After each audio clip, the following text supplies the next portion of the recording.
A happy Friday, everybody, and welcome into the show. You're watching Philadelphia Eagles Now. Chase Sr. here with you, and here's what we have coming up on another loaded show. Does Howie Roseman have a big trade up his sleeve? Is NFL Commissioner Roger Goodell lying about the Tush Push? And why the Tush Push, the brotherly shove as I like to call it, isn't the only reason why the Philadelphia Eagles have been successful? I got to rant and go after some of the haters. Before we dive into all of that, do you love the Philadelphia Eagles? Do you want coverage coming your way every single day year-round right here on YouTube? If that's the case, lock us in, make the right choice, and subscribe to the channel. And as you can see, this train is moving, man. 415 people away from 121,000 subscribers, so hit that sub button right now. Let's begin with this.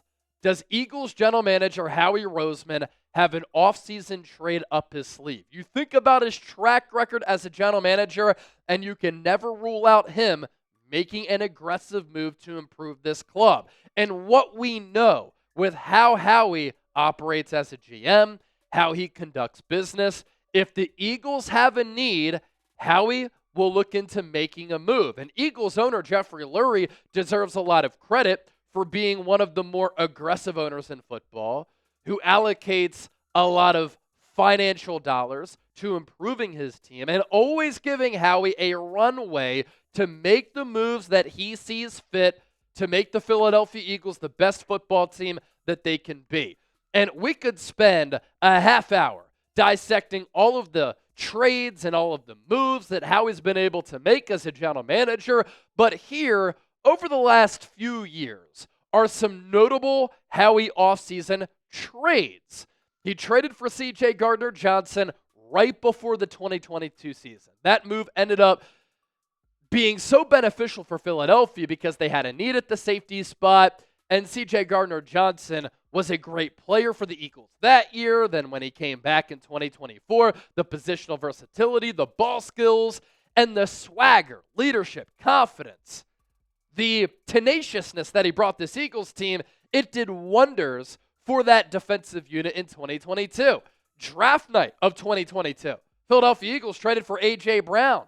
He's gone on to be an All-Pro player in each of his 3 seasons in Philadelphia and undoubtedly is a top 3 to 5 wide receiver in the game.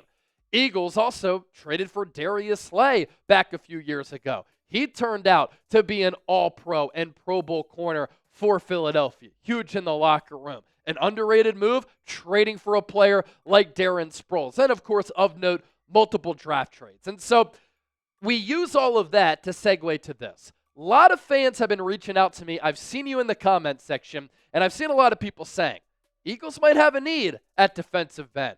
Could Howie trade for Trey Hendrickson of the Cincinnati Bengals? This would fit the billing of a move that Howie is interested in, just for the same reasons for why he was interested, according to a multitude of reports, in Myles Garrett when we were at the NFL Combine in Indianapolis. Hendrickson right now is currently in a contract standoff with Cincinnati. He's going into the final year of his deal. No more guaranteed money left. The last 2 years, no player in the NFL has more sacks than Trey Hendrickson. So he's looking for a pay raise, and the contract that he signed a few years ago is a little bit outdated. He said publicly 2 weeks ago, I want to stay in Cincinnati. I am raising my family in Cincinnati. My family loves Cincinnati. He calls it home. It feels like home. But he also said, look, if the Bengals don't want to give me a new deal, it might be time to move on.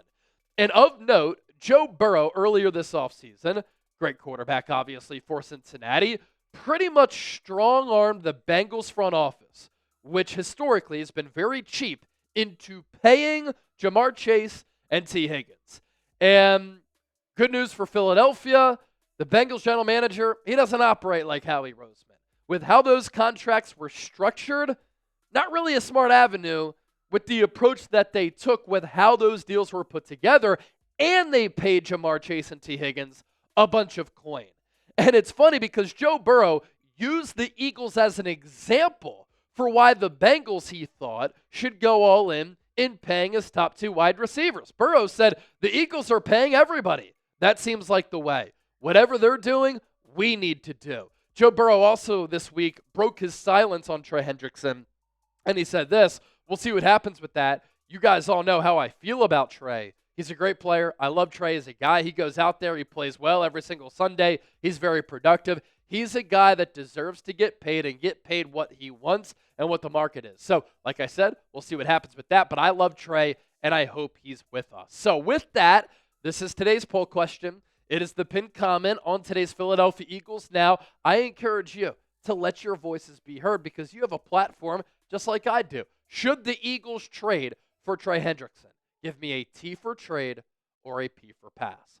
The last 4 years, Hendrickson has been a highly productive player. And as I noted, the last 2 years, no player in football has more sacks than Hendrickson. Back-to-back years of 17.5 sacks. Now, a move like this would involve some risk because he's on the other side of 30. He will be due a fat contract. But the Eagles are also in this win-now window, this win-now mode, and Trey Hendrickson helps you win right now. Of course, another question here is, how much is he going to demand? Knowing that he's been the best sack artist in the NFL over the last couple of seasons, because this edge rusher market is very lucrative, it is vast, it's very expensive, and these players are getting highly compensated. And we could be a few weeks away from Micah Parsons resetting this market because he is younger than Myles Garrett, not as good as Myles Garrett, but because he's younger, he might get more than $40 million in average annual value. So you have Garrett at 40, Danielle Hunter at 35.5, Max Crosby at 35.5, Nick Bosa at 34, Josh Hines-Allen 28.25, and then you see Brian Burns, TJ Watt, Montez Sweat, Rashawn Gary, and Leonard Williams rounding out that list. And I think there's an argument to be made from Hendrickson's point of view that he deserves to be right in that top 4 type of realm as far as how he is compensated. The Eagles' cap situation, they're in a good spot here, as they always are, and they've backloaded a lot of these deals so that the cap hits don't really become a storyline until 2028, 2029. Howie Roseman and Jeffrey Lurie have done that on purpose. Why? That is the next window for when a new TV deal is going to be made by the NFL and their television partners, which will skyrocket the cap. And so the Eagles, in turn, will be able to eat and absorb a lot of those high salary cap numbers. But right around the same number here for 2025 and 2026, of course, cap numbers can be carried over year. So the Eagles right now have $25.8 million in cap room, 15th in the NFL, and then in 2026, 27.2, that is 13th. And I just want to remind people, remember how Philadelphia was all in on getting a player, or getting players over the course of time that have really improved their team. You think about Javon Curse, right, in the early 2000s. The Eagles went all in on Javon Curse because he was the missing piece. And then you think back to the NFL Combine. The Eagles were showing interest in Myles Garrett. That is a piece that really can catapult them to that next level. Obviously, they're at that top level right now, but that's the thought. Can we get players who make a high impact, who truly can help us? Myles Garrett is that type of guy. Trey Hendrickson is that type of guy. What the Eagles could also do is just go with the youth movement here, because their defensive line, even without an addition, I think is in a really good spot. I think Moro Ajomo has a breakout year. Jordan Davis could have a breakout year. He really turned it up about the midway point of last year. Jalen Carter, you can make the argument, is the most disruptive and best defensive tackle in the game right now. If not, he's top 3 at the position, and he might not be 3. He might be top 2 alongside Chris Jones. As for the Eagles' edge rushers here, they really like Nolan Smith. They really like Jalen Hunt. How do you not? These are young players who are explosive, fast, twitchy, who have been coming off the edge. Nolan Smith took a monumental leap forward in year 2. And then Jalen Hunt was terrific in the playoffs to a point where we forgot about Bryce Huff. Then the Eagles in free agency signed Josh Uche, signed Azeez Ojulari, drafted Antoine Powell-Ryland. You still have the likes of Bryce Huff on this team. But you could also make the counter argument and say none of those players are Trey Hendrickson. Still to come here on the show, is Roger Goodell lying about the tush push? And while the brotherly shove isn't the only reason why the Eagles have had success, stay tuned for that rant. Don't go anywhere. First, looking ahead to the 2025 season. Do you want to get an Eagles jersey? Do you want to get some Eagles merchandise outside of an Eagles jersey? Do you want a polo? You know I'm a polo guy. You want a shirt, hoodie, beanie, hat, something for your Eagles man cave. Well, if you use that link down below, so many great deals site-wide if you go to chatsports.com/Eagles jersey. That will redirect you to Fanatics. Fanatics will know that Chase Sr., Eagles Now, and Chat Sports sent you. So many different jerseys available. Current players, former players, midnight green, Kelly green, the black jerseys, the road whites, whatever you want, Fanatics has it. So don't miss out on these phenomenal deals. And I got some great news from Jack Lauderay, who handles ad ops. He has said, Eagles Now, some of the most high-selling jerseys at the entire company because people have been using that link. Let's go. All right, 2 more stories to hit. Is Roger Goodell lying about the Tush Push? There was this tweet from Mike Jones of The Athletic. Goodell says that contrary to reports, he wasn't for or opposed to the reseeding rule pitched by the Detroit Lions or the Tush Push. He was just focused on holding a healthy discussion of both topics. Get out of here. I'm not buying that at all. Why did Roger Goodell, from the original NFL owners meetings all the way back in April, table discussions on banning the Tush Push until this week? Because, as we all know, with that Packers proposal, the NFL needed 24 of 32 owners to vote yes on the ban. It was a 16-16 split. That should mean that we wouldn't have had this conversation in May. Yet Roger Goodell tabled it because he wanted to use the next couple of months to try to convince owners to vote yes on that ban. Can you imagine having a local, state, national election where the results and the votes are in, and then whoever's heading that says, you know what? I don't like the results of those votes. Let's table that discussion a few months down the road. People would be outraged, right? So I'm not buying it on that front.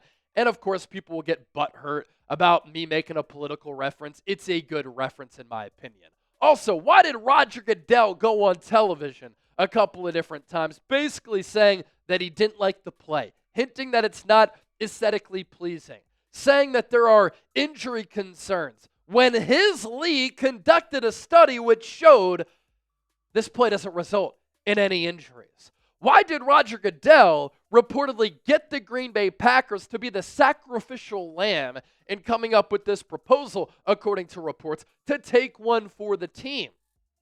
Interesting strategy.